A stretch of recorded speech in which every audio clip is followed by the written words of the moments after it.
Hai, berjumpa lagi dengan Ibu Roro. Kita akan bahas sasaran keselamatan pasien pertama, yaitu benar identifikasi pasien. Kita share dulu materinya.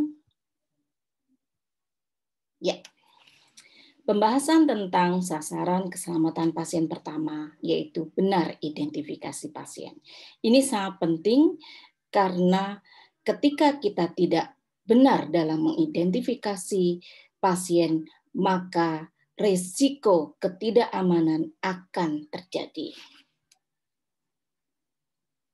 Ini adalah CV saya dengan Ibu Roro dari Fakultas Ilmu Keperawatan Universitas Indonesia dan juga sebagai Ketua Subkredensial Komite Keperawatan Rumah Sakit Universitas Indonesia, Surveyor dan Pembimbing KARS, Ketua Senat Akademik Fakultas Ilmu Keperawatan dan sebagainya. Silahkan dibaca CV lebih mendalam untuk berkenalan lebih dekat. Kunjungi juga channel YouTube Ruang Sharing Keperawatan RR Tuti, karena di sana juga ada beberapa materi-materi pembelajaran yang kita publish di channel YouTube. Ya, pembahasan tentang SKP 1, sasaran keselamatan pasien pertama, meliputi standar SKP 1, kemudian metode, dan kapan akan dilaksanakan benar identifikasi pasien. Ini sebagai reminder bahwa setiap PPA, profesional pemberi asuhan, mempunyai peranan dalam menjamin keselamatan pasien. Dan khususnya nurse, perawat, bertanggung jawab menjamin keselamatan pasien karena perawat memberikan asuhan selama 3 shift, 24 jam, dan 7 hari.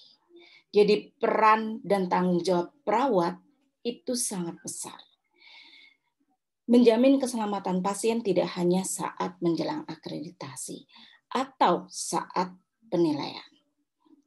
Menjamin keselamatan pasien menjadi bagian keseharian sepanjang hayat seorang nurse perawat dalam melaksanakan asuhan keperawatan. Ya, kita lanjutkan. Bagaimana cara mengidentifikasi pasien dengan benar? Kita kenal ada 4 identifikasi, yaitu nama pasien dalam elektronik KTP. Nama di sini adalah nama lengkap. Mengapa? Karena banyak nama di Indonesia yang mirip. Ada Budi 1, Budi 2, Budi 3. Tuti 1, Tuti 2, Tuti 3. Maka ketika mengidentifikasi pasien harus menggunakan nama lengkap.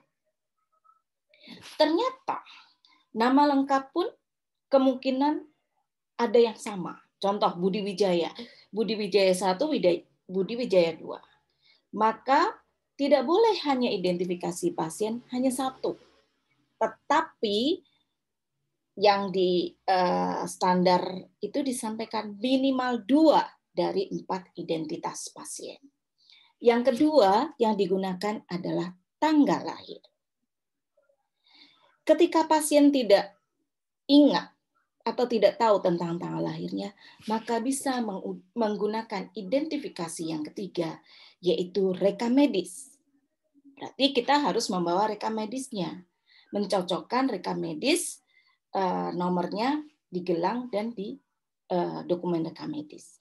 Dan yang terakhir adalah nomor induk kependidikan yang kedepannya sudah menggunakan KTP sehingga nanti bisa menggunakan sistem barcode. Ya. Jadi identifikasi pasien dengan benar adalah 2 dari 4 identitas. Kapan dilakukan? Dilakukan pada saat akan melaksanakan seluruh intervensi. Setiap PPA, profesional pemberi asuhan, sebelum melakukan intervensi harus melakukan identifikasi pasien dengan benar. Baik itu dokter, nurse, laboran, apoteker, radiografer, semuanya harus melakukan identifikasi pasien dengan benar. ada beberapa hal yang harus menjadi aware, terutama di saat akan pemberian obat. Pemberian darah, tindakan di sini ada CT scan, MRI, radiografer, semuanya harus sebelum melakukan tindakan harus dilakukan identifikasi pasien dengan benar. Kemudian pengambilan spesimen, baik itu darah, urin, feses, semuanya juga harus benar identifikasi pasiennya. Dan juga dalam pemberian diet. Mengapa? Karena salah diet itu sangat potensi bahaya terhadap keselamatan pasien. Dapat disimpulkan memang setiap sebelum memberikan intervensi atau tindakan itu harus dilakukan identifikasi pasien dengan benar. Ya, kita akan lanjutkan dengan mengenal alat bantu yang memudahkan identifikasi pasien dengan benar. Apa itu alat bantunya? Yaitu gelang identitas. Di dalam gelang ini juga ada simbol-simbol yang memudahkan PPA untuk mengenali pasien. Tapi yang paling penting tidak hanya melihat dari simbolnya, tetapi juga identifikasi pasien yang tadi 2 dari 4. Ya. Apa simbol-simbol di gelang identitas? Warna. Yang pertama warna biru adalah untuk laki-laki. Warna pink untuk perempuan. Setelah itu tetap kita melakukan 2 identitas dari 4. Kemudian ada gelang penanda yang lainnya, yaitu penanda warna merah, artinya pasien risiko alergi. Penanda warna kuning, artinya pasien risiko jatuh. Dan ungu adalah pasien tidak bersedia diresusitasi jika kondisinya ada perburukan. Nah, kita kenal pasien akan menggunakan gelang identitas.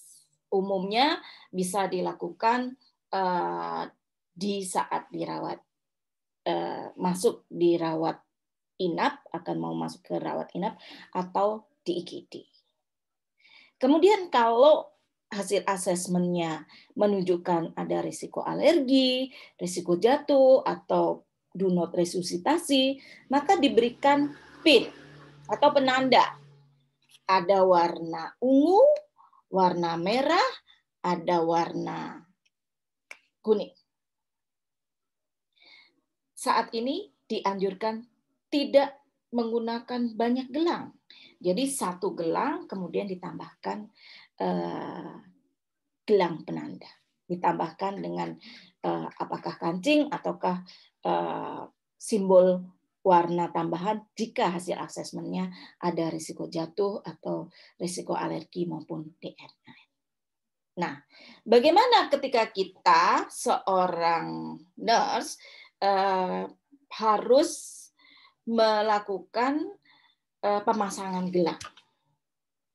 Misalnya memang kita di sana misalnya yang bertugas saat akan pasien mau masuk rawat inap, kemudian kita akan memasang gelang identitas ini.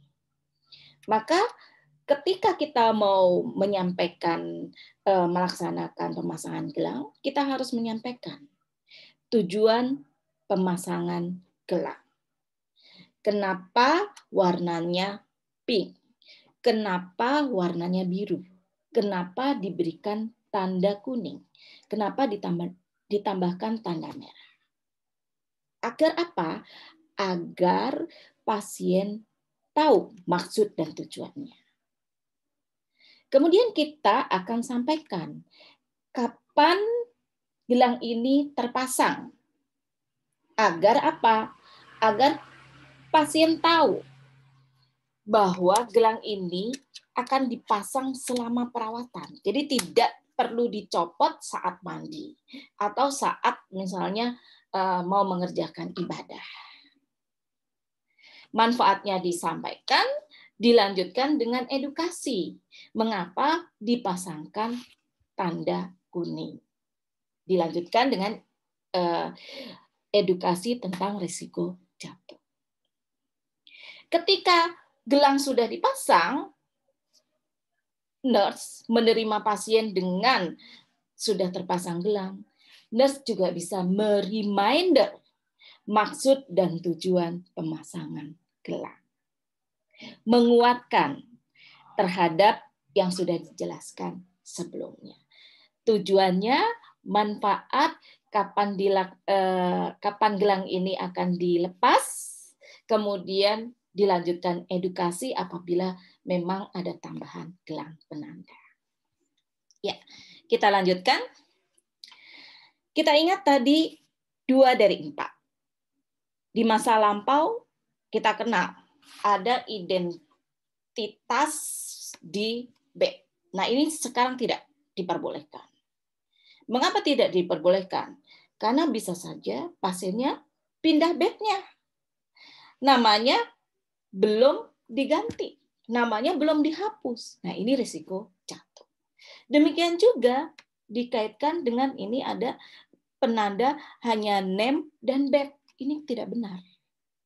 Yang benar adalah 2 dari 4.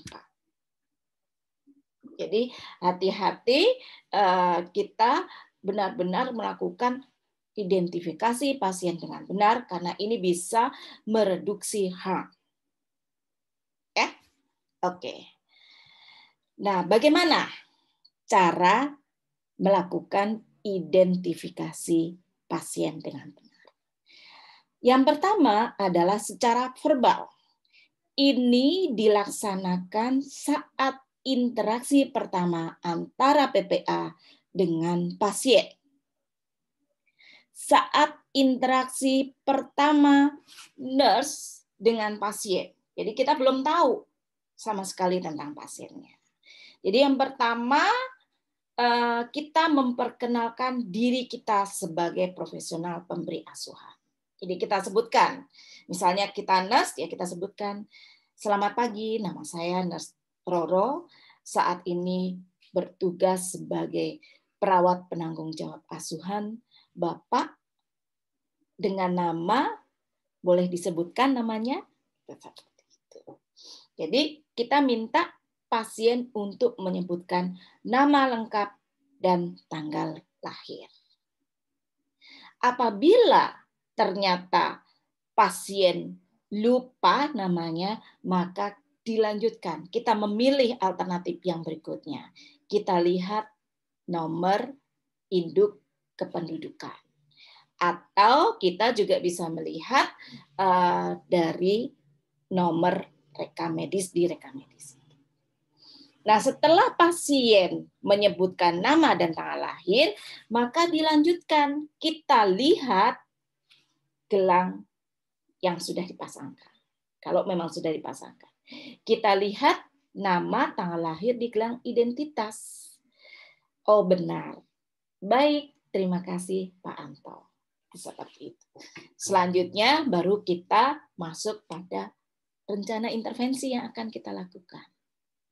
Ya, ini memang fokus pada identifikasi pasien. Jadi kita tidak bahas tentang intervensi lanjutannya. Nah, cara yang kedua adalah cara non-verbal atau visual. Ini dilakukan pada saat trust sudah terbangun. Jadi asuhan lanjutan. Kita sudah kenal.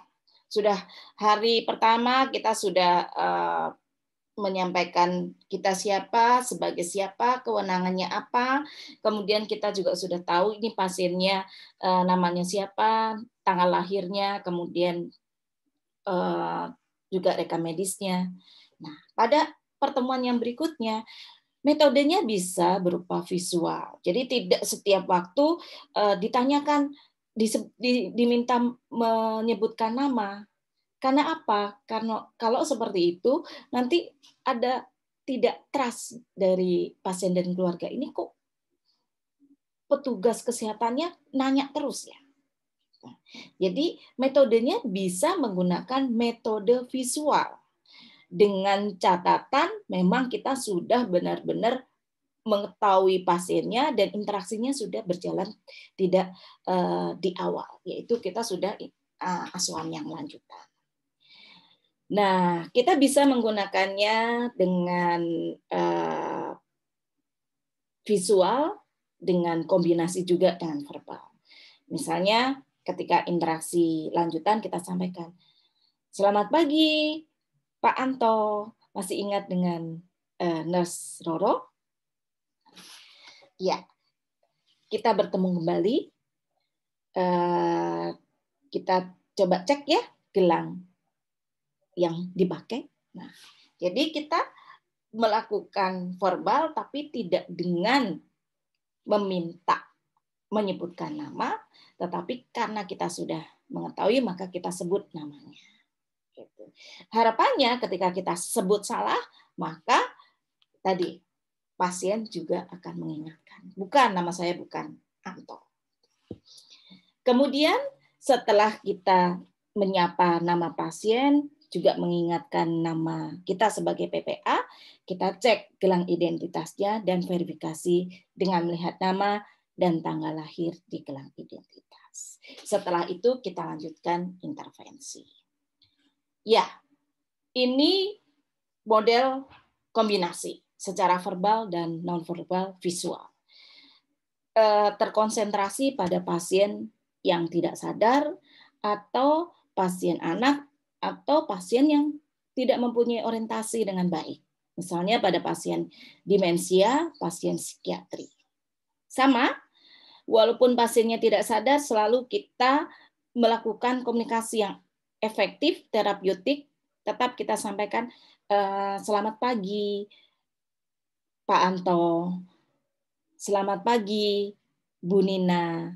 Saya dengan Nurse Roro. Saat ini bertugas sebagai perawat penanggung jawab asuhan." Pasien tidak sadar, pasien dengan orientasi yang tidak sempurna, itu tetap bisa mendengar.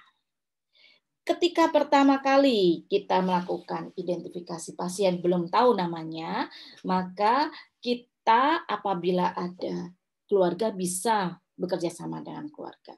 Apabila tidak dengan keluarga, maka kita bisa verifikasi melalui satu, rekam medis. Kita lihat fotonya, kesesuaian foto yang direkam medis dengan foto, dengan person yang ada di depan kita saat kita melakukan identifikasi pasien. Demikian juga untuk bayi, bisa menggunakan foto. Untuk pasien psikiatri, demikian juga. Karena umumnya pasien psikiatri tidak mudah dipasangkan gelang. Karena seringkali setelah dipasang tidak ada bilangan menit sudah dilepas. Itu seperti itu. Pasien yang tidak sadar juga seperti itu. Jadi setelah kita lihat dari rekam medis, fotonya, nama dan rekam medisnya, kita cek gelang identitasnya. Kita verifikasi nama, tanggal lahir, dan nomor rekam medis yang di gelang identitas. Kemudian setelah semuanya sesuai, identifikasi pasien dengan benarnya, maka kita lanjutkan melaksanakan intervensi. Demikian adalah cara melakukan identifikasi pasien dengan benar. Identifikasi pasien benar akan mengurangi harm. Dan ini wajib dilakukan untuk seluruh intervensi. Terima kasih. Wassalamualaikum warahmatullahi wabarakatuh.